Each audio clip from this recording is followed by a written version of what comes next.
ایک خاتون مولانا کے پاس گئی اور بولی، حضرت میں نے سنا ہے کہ تکبر بڑا گناہ ہے۔ میں جب بھی آئینہ دیکھتی ہوں مجھے اپنی خوبصورتی پر بڑا تکبر آتا ہے، میں اس گناہ سے کیسے بچوں؟ مولانا صاحب، جسے آپ تکبر سمجھ رہی ہو وہ غلط فہمی ہے، اور غلط فہمی کوئی گناہ نہیں۔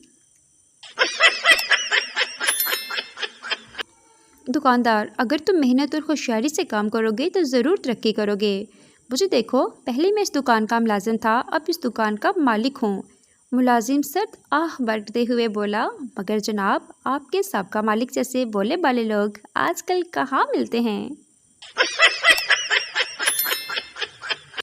پٹھان، لالا تم صرف شادی شدہ افراد کو ہی ملازمت کیوں دیتا ہے؟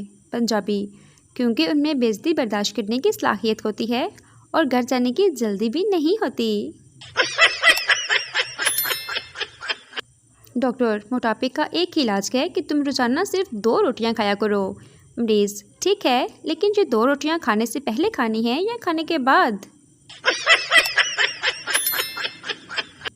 ایک پنجابی نے پریشر کوکر خریدا، دوسرے دن کی واپس کرنے پہنچ گیا۔ دکاندار، کیا ہوا؟ پنجابی، گھر میں جوان بیٹیاں ہیں اور یہ سالا سیٹیاں مارتا ہے۔ جن، کیا حکم ہے میرے آقا؟ آدمی، میرے گھر سے امریکہ تک روڈ بناؤ۔ جن، بہت مشکل کام ہے آقا۔ آدمی، میری بیوی کو میرا فرمانبردار بنا دو۔ جن، روڈ سنگل بنانی ہے کہ ڈبل؟ ایک مولوی فلم دیکھ رہا تھا۔ ایک آدمی نے کہا، مولوی صاحب، آپ تو کہہ رہے تھے کہ آپ فلم نہیں دیکھتے اور فلم دیکھنے والا دوزخ میں جائے گا۔ مولوی، ہاں میں نے صحیح کہا تھا، اسی وجہ سے اس کو نفرت کی نگاہ سے دیکھ رہا ہوں۔ بیویاں اولاد سے زیادہ اپنے شوہروں سے محبت کرتی ہیں۔ اس کی دلیل یہ ہے کہ جب بھی وہ کہیں گھر سے باہر جاتی ہیں تو اپنے بچوں کو ہمسائے کے ہاتھ چھوڑ جاتی ہیں، لیکن اپنے شوہر کو نہیں چھوڑتی۔ میں ایک ڈاکٹر سے ملا، یہ جاننے کے بعد کہ میں ایک ٹیچر ہوں۔ ڈاکٹر نے مشورہ دیا، زیادہ ورزش کریں، کولڈ ڈرنکس یا آئس کریم نہ خریدیں، سادہ پانی پئیں، ڈرائیو نہ کریں، بس کا استعمال کریں یا صرف پیدل چلیں، کوئی باربیکیو یا چینی یا قابل پلاؤ وغیرہ نہیں کھائیں۔ میں نے ڈاکٹر سے پوچھا، ڈاکٹر صاحب میرے ساتھ مسئلہ کیا ہے؟ اس نے کہا، تمہاری تنخواہ بہت کم ہے۔ حج سے واپسی پر کچھ ہفتوں تک بیوی نوٹ کرتی رہی کہ حاجی صاحب آپ مجھے میری جان، میری پیاری سی جان، میری ڈارلنگ جیسے کلمات سے نہیں پکار رہے ہیں۔ پوچھنے پر حاجی صاحب نے کہا، اب بس میں اور زیادہ جھوٹ نہیں بولوں گا۔ میاں بیوی کسی پارٹی سے واپس آ رہے تھے کہ اچانک بیوی چلائی، سامنے دیوار ہے، گاڑی روکو، سامنے دیوار ہے۔ ارے میں کہتی ہوں گاڑی روک۔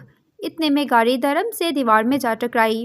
اگلے دن دونوں ہسپتال میں پڑے تھے کہ بیوی نے پوچھا، جب میں اتنی دیر سے آواز دے رہی تھی کہ سامنے دیوار ہے، پھر گاڑی کیوں نہیں روکی؟ شوہر نے جواب دیا، اوئے گاڑی میں نہیں، تو چلا رہی سی۔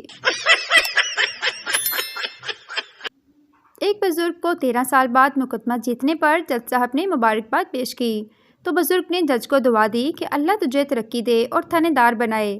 جج نے بزرگ کی سادگی پر مسکراتے ہوئے کہا، جج تھانے دار سے بڑا ہوتا ہے۔ بزرگ بولا، بیٹا تھانے دار بڑا ہوتا ہے۔ جج نے پوچھا، وہ کیسے؟ بزرگ بولا، آپ کو کیس ختم کرنے میں 13 سال لگے۔ تھانے دار شروع ہی سے بول رہا تھا، 5000 دو، میں معاملہ ابھی رفع دفع کر دیتا ہوں۔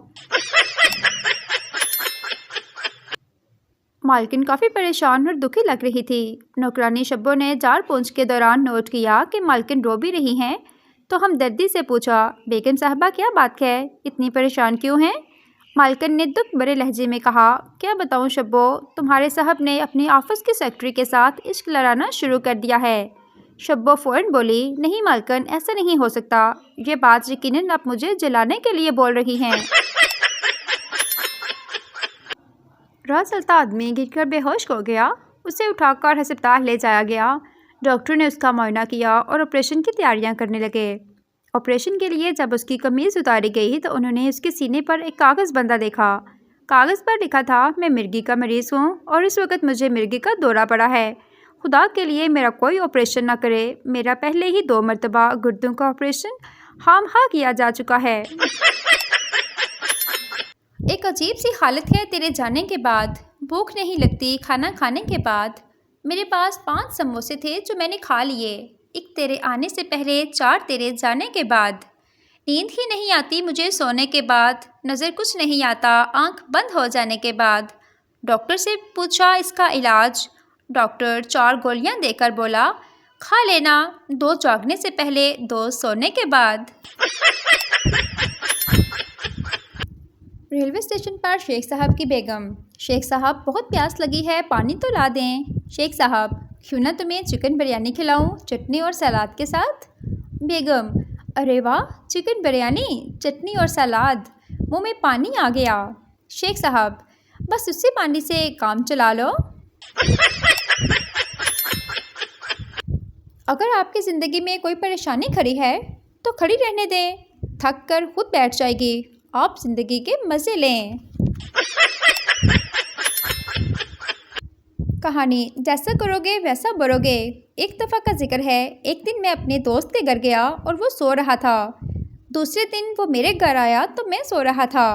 نتیجہ: جیسا کرو گے ویسا بھرو گے۔ بیوی: کیا تم میرے لیے ببر شیر کو مار سکتے ہو؟ شوہر: ارے بیگم، تم کچھ زیادہ ہی مانگ رہی ہو۔ بیوی: اچھا تو پھر تم اپنے واٹس ایپ میسج دکھاؤ۔ شوہر: ارے جان ریلیکس، بولو کون سے جنگل کا شیر چاہیے تجھے؟ مانگو مائی ڈیئر۔ پپو: تم واٹس ایپ پر ہو کیا؟ لڑکی: نہیں، میں تو گھر پر ہوں۔ پپو: میرا مطلب کہ واٹس ایپ استعمال کرتی ہو؟ لڑکی: نہیں، میں فیئر اینڈ لولی استعمال کرتی ہوں۔ پپو: اے میری ماں، تمہیں واٹس ایپ چلانا آتا ہے؟ لڑکی: نہیں، ایسا کرنا، تم چلا لینا، میں پیچھے بیٹھ جاؤں گی۔ ایک شادی شدہ شخص کے سر میں جوئیں پڑ گئیں تو اس نے بیگم کو بتایا۔ بیوی نے شوہر کے سر میں باریک کنگھی ماری تو درجن بھر جوئیں نکلیں، لیکن اصل کھیل تو اس کے بعد شروع ہوا۔ بیگم نے اس کے بعد اپنے سر میں کنگھی ماری تو ایک بھی جو نہ نکلی۔ تب بیگم 2 دن سے بھرپور تفتیش کر رہی ہے کہ مجھے تو جو نہیں ہے، تو آپ کو جوئیں کس سے پڑی ہیں؟ لائن مارنے کے 3 طریقے ہیں۔ نمبر 1 پینسل، نمبر 2 مارکر اور نمبر 3 پیمانہ۔ آپ کون سی لائن سمجھتے تھے؟ اچھا، وہ والی لائن، استغفر اللہ استغفر اللہ۔ اپنی سوچ کو بدلو۔ ویڈیو تو دیکھو کس معصوم بندے کی ہے۔ ایک فقیر گھر کے پاس آواز لگا رہا تھا، کوئی بابے نوں روٹی کھوا دے۔ بابا چاول بھی کھا لیندا اے، بابا آئس کریم بھی کھا لیندا اے، بابا برگر بھی کھا لیندا اے۔ گھر سے آواز آئی، بابا جوتیاں بھی کھا لیندا اے۔ بابا: نہیں پتر، سخت قضا منع ہے۔